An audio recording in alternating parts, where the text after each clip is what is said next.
Welcome to Clued in Mystery. I'm Sarah. And I'm Brooke, and we both love mystery. Hi, Brooke. Hi, Sarah. How have you been? I've been okay. How about you? Yeah, really good. Getting settled in after the holidays and just kind of getting back into a normal routine feels good. I agree. Yeah, it's nice to be out of a routine, but it's also kind of nice to be in it. Yeah, so today we are going to talk about celebrities who are also mystery authors. And I'll just start with a brief overview. Last season, we discussed mysteries where the sleuth is a celebrity. We talked about Obama and Biden or Queen Elizabeth solving crimes. Today, we are talking about ones where a celebrity, or at least someone who is notable for a reason other than writing, is the author.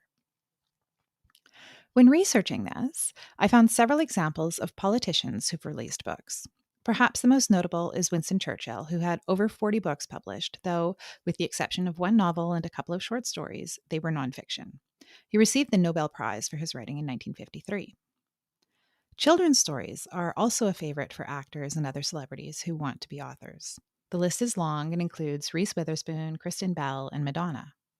And one of the UK's leading children's author, David Walliams, was already established as a comedian and an actor before his first book was published. Countless household names, including politicians, athletes, actors, and a former senior royal, have published memoirs. So people who are already accomplished in one area of life are no strangers to success in publishing. But we're here today to discuss mystery, and there are several examples of celebrities who have published mysteries. Many choose to set their stories in a world that's familiar to them. I'm thinking of Hillary Clinton's book, State of Terror, which was co-authored with Louise and features a U.S. Secretary of State. Or Bill Clinton's books, co-authored with James Patterson, and feature current or former presidents. Others choose settings that are entirely different to the one that they became established in, such as Kareem Abdul-Jabbar, the former NBA star, who wrote episodes of Veronica Mars and has co-written 3 novels featuring Mycroft and Sherlock Holmes. And Brooke, I know that you and probably many of our listeners have read a couple of mysteries written by a celebrity, although he wasn't famous in North America before his first book came out. Richard Osman was a comedian and a television personality before The Thursday Murder Club was released. And I actually saw an article yesterday saying that 2 of his books were amongst the most requested from the Overdrive app last year. And that's the app that serves many libraries. Another name that might surprise you is Anthony Bourdain, who was a chef, but actually released a couple of crime novels in the mid-1990s before Kitchen Confidential came out in 2000. And released a book featuring a mob tough guy about a year later. And though those stories are a little different from what I usually read, they are well written.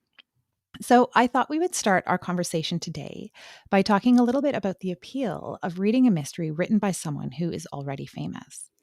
So, Brooke, would you rather read a mystery in the world that the author is familiar with, or one that is completely outside it, like Kareem Abdul-Jabbar's books? Yeah, thanks for that, Sarah. That was so good. I think that I tend to enjoy the ones where it's put in the world that they're such an accomplished person in, like, because that gives me that feeling of, this is behind the scenes. This is the real deal because this person has lived in this. I think it's similar to the way that what Agatha Christie did in the Golden Age, as far as she took readers inside the drawing room of the wealthy elite.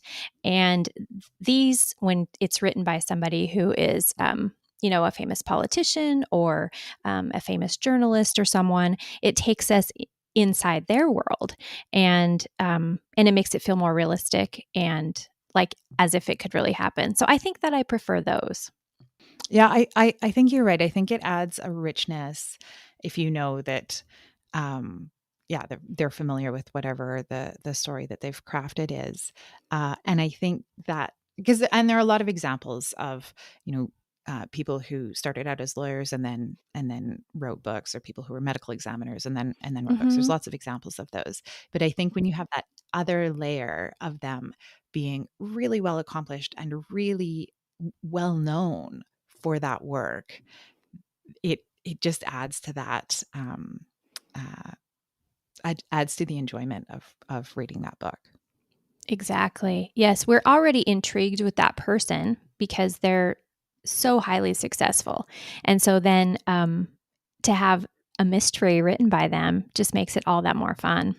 And I think they also, it feels as a reader like they're bringing some truth. So, I think about Hillary Clinton's book, and as you're reading it, you think, oh, she's probably exercising a little bit of, maybe exercising a bit of frustration, or, saying some things that she wished she'd been able to say Mm-hmm. when she was, actually in that role. Or Bill Clinton's book, where there's a scene where, his character is escaping from, his Secret Service detail, and you think, like, he probably, I mean, maybe he did that and we'll never know, but, um, maybe he just kind of dreamt of being able to do that, and you can, I don't know, just get a little insight into the author's personality as well. Oh, that's totally true. In preparing, I read an article about the work collaboration between Louise Penny and Hillary Clinton, and they were batting ideas back and forth about what they could base this book on. And um, Penny finally asked Hillary Clinton, "What were your nightmares when you were Secretary of State? Like, what kept you up at night?" And apparently, Hillary came up with 3 things that were, high on that list. I'm sure the list is incredibly long when you're in that position, but she gave Louise Penny 3, and from that 3, they chose one. But I thought that was a fascinating way to approach it. Like, and it's exactly like you said. It's like very much a window into what they go through as people in those positions. So if she came up with a couple of other ideas, Brooke, does that mean that they've got a couple of other books that they're going to be working on?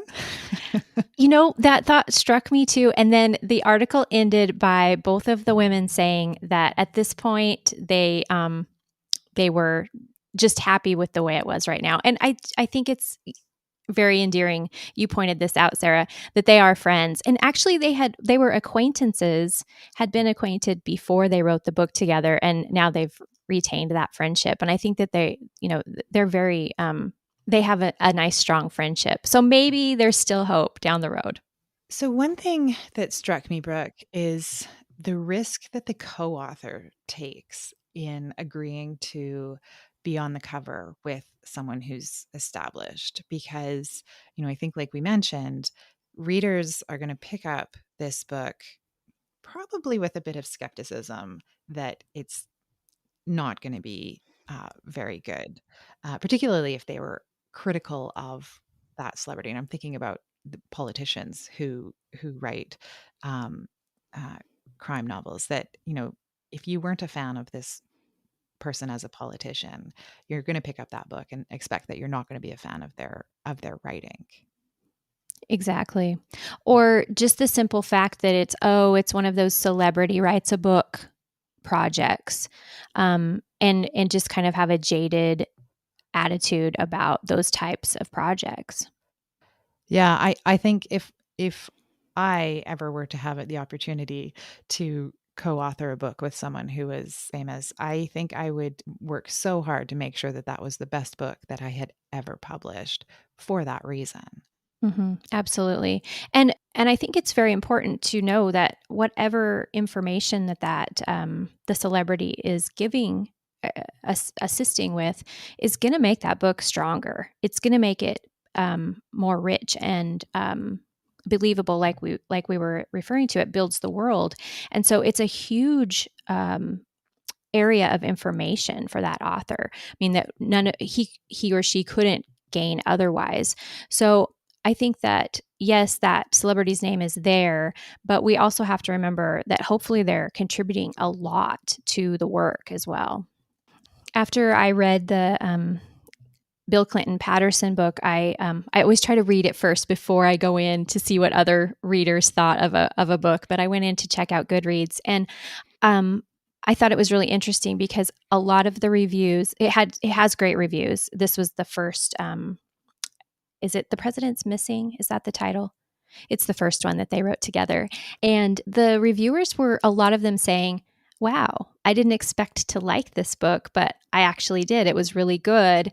And it was good because, it had so much detail and inside information.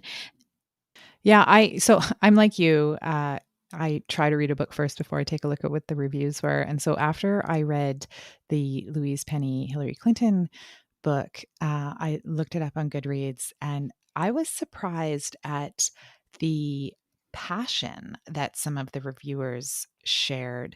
And there were several who made comments, that they were never going to read another Louise Penny book because she had collaborated with Hillary Clinton, because they just so much disagreed with Hillary Clinton's politics. And I do think that that's a risk, particularly if you're writing with a politician, that because politics, people can be so passionate and it can be so divisive that there could be a whole group of people who will never entertain the idea of picking up your book because that other name is on it. Mm-hmm. Absolutely. It is a definite risk that you would run to put your name side by side with someone because you're uniting with them in some level. But it always surprises me when audiences do that. I try to separate, that part of me that has maybe, my own views on things with what we're really getting down to is entertainment. So it kind of surprises me when people do that. And, there are lots of examples of even specific authors who people will write them off because of something they did in public, or a celebrity. You see that a lot of times. A celebrity speaks out about something and then someone will say, well, I'm never going to see their movies ever again. And I'm like, really? You kind of have to separate those two things in my mind. But yeah, it would be risky, and you would have to just, I think, either be so well established that it didn't matter if you lost a little bit of your audience, or so committed to working with this person and wanting to write this book that you could weather that storm if it came. Yeah, I agree. So Bill Clinton and Hillary Clinton are not the only politicians who've written books. So Jeffrey Archer, who was a member of the UK House of Lords, has sold over 270 million copies of his books. And that's just according to his website. The current Icelandic Prime Minister, Katrín Jakobsdóttir, has a book coming out later this year that she co-authored with Ragnar Jónasson, who he's an established crime writer. And Anne Holt, the former Norwegian Minister of Justice, has published over 20 mysteries. And some of those were co-authored and some of them were not. And I've read one of her books and it was quite good. I think I'll read another. The book that I read did feature some politicians as part of it, but it really was focused on the police aspect of the investigation, which I thought was interesting. And actually, I looked her up, and she was a lawyer, and so would have worked closely with the police. So she Mm-hmm. had some experience in that as well. Right. So I like your distinction that you made, that some of these authors stay in their lane and really play off of their area of expertise where they have gained success and notoriety. Some of them kind of take on the classic detective police procedural and write over there. And then in thinking about this, I think then there's another layer of different categories. And one of them are the collaborations, or like you said, the co-authors. So this would be like what President Clinton and Hillary Clinton did with having a very successful crime writer collaborate with them. Then we have some that are probably most likely ghostwritten. So the person has their name on the front, but, keep it under wraps that it's likely ghostwritten. And I think that those two categories feel like they're much more for commercial reasons.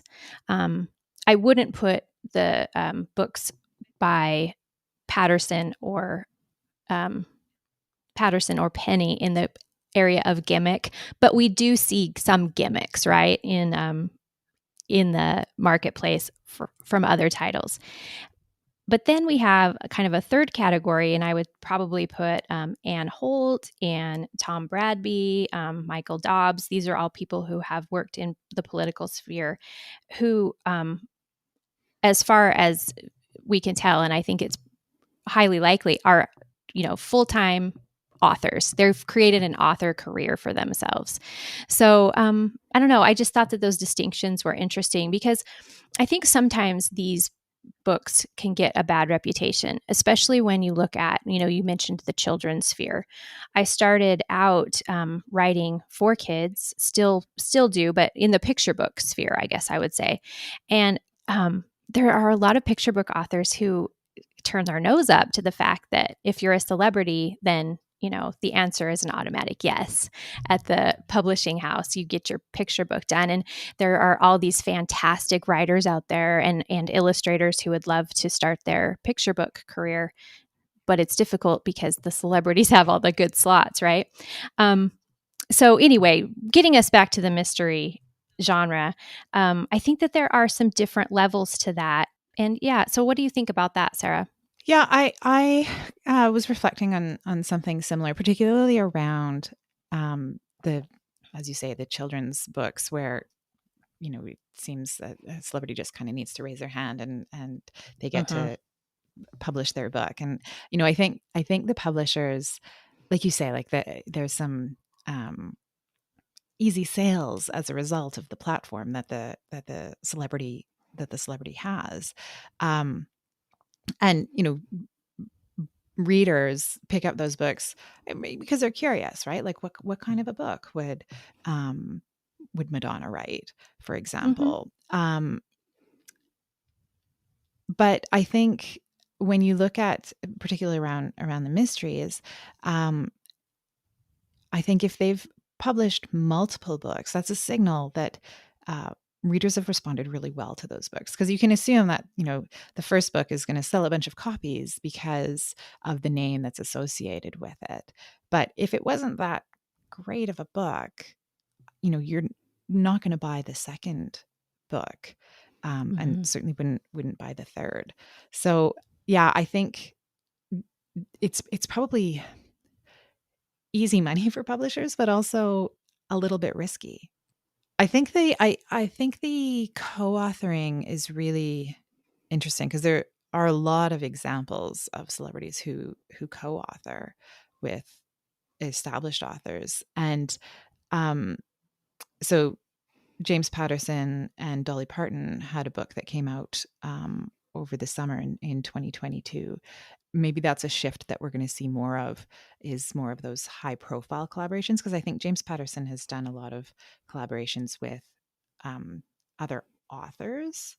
Yes. Because his model is a little bit different. I think he comes up with the idea and then has someone else do the bulk of the actual writing. And, maybe we're going to see a shift and his books will feature some more well-known names on the covers. I mean, I understand why someone would co-author with an established crime writer, because you've got, someone who knows what they're doing, but also particularly, I think about the Icelandic prime minister. She's probably pretty busy doing that job. And, this is true. So, right. She, say, has a bit of time every day to work on a book. If she's got a co-author, that whole process is accelerated, I would imagine. Yeah, good point.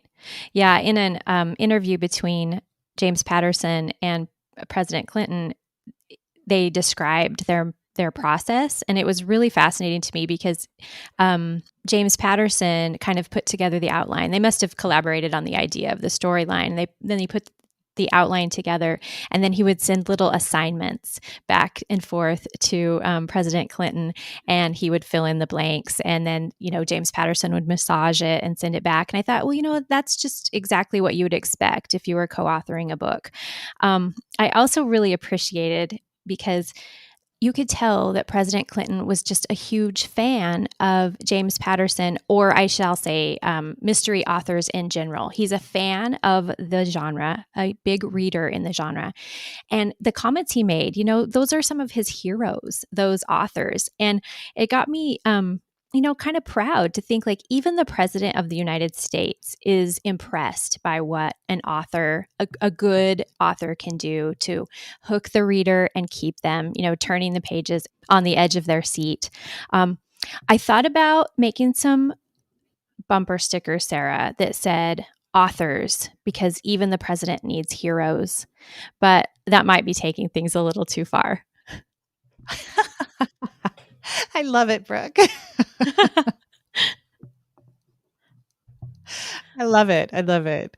But I mean, you're right. Like, actually, I read an article about Katrín Jakobsdóttir, the Icelandic prime minister, and she said like reading mysteries is something that she's done her whole life. She's loved the genre, and for her, probably because of the stress that comes with her job, sitting down and writing is just a stress release for her.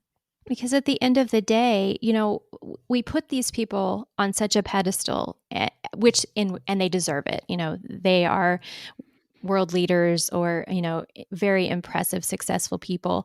But at the end of the day, they're just a person. And I think we forget about that. Like, whoever it is, wow, they love Agatha Christie too. They're just like me. Like it really kind of personalized it, I think, and like brought it back down to like just the human level.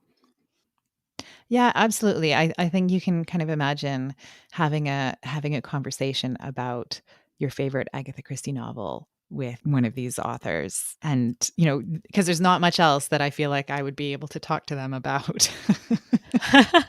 This is true. We could have that in common. So I have a couple of Canadian examples that I wanted to share, Brooke. Chris Hadfield is the former commander of the International Space Station, and he released a Cold War thriller. I don't remember if it was last year in 2021, but called The Apollo Murders. And so there's lots of technical detail about space travel, but the story was, I thought it was quite good. And the first female Chief Justice of the Supreme Court of Canada, Beverley McLachlin, has published 2 crime novels, both of them featuring a defense lawyer. And I enjoyed both of those and definitely would read another if she published a third. And it was just really interesting reading the books by both of those authors and definitely seeing their experiences in those books. Yeah. Thank you for suggesting those titles, especially the space title. Like that is a area that I feel like is maybe a little void. We don't hear about the people who have been astronauts and things like that, like, and get to hear about their experiences. And then you put a mystery in there. Yeah, that sounds fantastic. So I will admit that originally I thought it was going to be more of a cozy whodunit, but it is much more of a international Cold War thriller. But yeah, really good. And I hope he publishes another. But apparently it was a pandemic project for him because he, kind of everything shut down. And he's like, well, what am I going to do? I guess I'll write a book. Like many people, we started turning towards some of those bucket list items during the pandemic when we had a lot of time on our hands. So that's really fun. So I have a question for you, Brooke. What celebrity would you like to see as a crime author? Okay, so this is really in fantasy land because our dear Alex Trebek has already passed. But wouldn't it be fun to have the game show Murders? Because there would be lots of trivia. There would be like all these clues that he would have to figure out in order to solve the mystery. So I'm going to say Alex Trebek. Oh, that's such a good pick. But yeah, I think that ship has sailed. But perhaps, there's an opportunity to write your own mysteries with him as the sleuth. Oh, now we're back to our celebrities as sleuth category. I like the direction you're taking this, Sarah. So for me, I think I think it would be fun to see Taylor Swift author a mystery series. I had my first thought when you asked me the question was somebody in like the entertainment world. So I think that would be really fun. And, you could envision the concerts and yeah, that could be a lot of fun. And I mean, we know again from our Celebrities as Sleuths episode that there are a couple of books featuring her as the sleuth. So, she wouldn't necessarily need to star in her own books, but it'd be fun to see, her or really, as you say, anybody in the entertainment industry writing a couple of books about some crimes and mysteries in their world. Because that's what it gives us as we started with. You get an interior look at that world. You get to step inside, and I cannot imagine that there aren't all sorts of interesting things that go on in the world of Hollywood or the entertainment industry that would just be fascinating that we know nothing about. So yeah, great pick, Sarah. So, Brooke, thanks so much for today's conversation. I think it was really fun to talk about people who are high profile or well known in their in one industry, writing mysteries as well. Yes, thank you, Sarah. This was so much fun. And thank you all for listening today to Clued in Mystery. I'm Brooke. And I'm Sarah, and we both love mystery. Clued in Mystery is produced by Brooke Peterson and Sarah M. Stephen. Music is by Shane Ivers at silvermansound.com. Visit us online at cluedinmystery.com or social media at Clued in Mystery. If you liked what you heard, please consider subscribing, leaving a review, or telling your friends.